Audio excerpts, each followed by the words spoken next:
Absolute legend, heavy metal, and hard rock music icon, the Prince of Darkness has passed away at the age of 76. The family released a statement today. It is with more sadness than mere words can convey that we have to report that our beloved Ozzy has passed away this morning. He was with his family and surrounded by love. We ask everyone to respect our family privacy at this time. In 2003, Ozzy was diagnosed with a disease that is closely genetically linked with Parkinson's called Parkin2. He also struggled with severe mobility issues. In 2003, he had a four-wheeler accident that left him with multiple broken ribs and neck fractures, and he was left in a coma.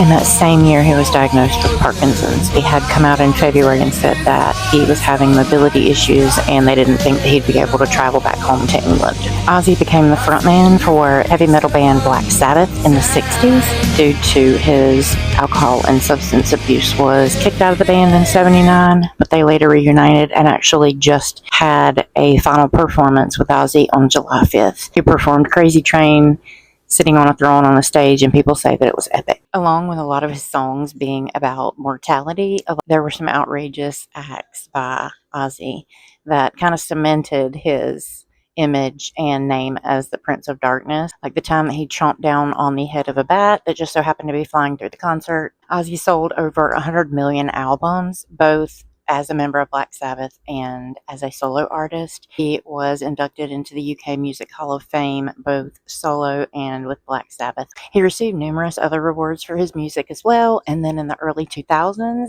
the Osbournes reality TV show was born, and I loved this show. This is where his kids, Jack and Kelly, and then also Sharon, would come into the spotlight.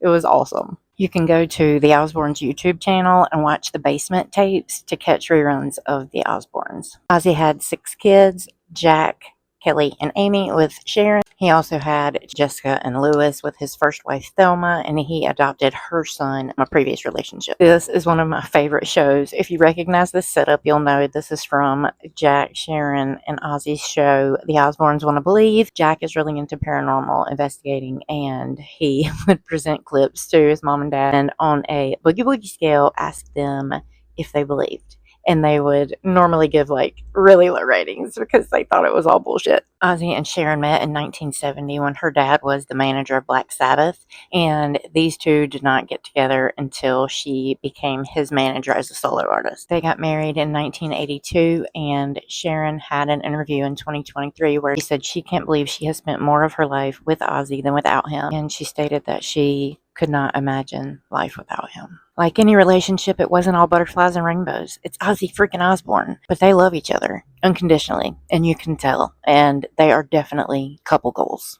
This is such a huge loss that I know is being felt across the whole entire world today. I hope that his family can feel comfort soon, knowing that he's no longer in pain or struggling, because that is not how Ozzy Osbourne ever wanted to live.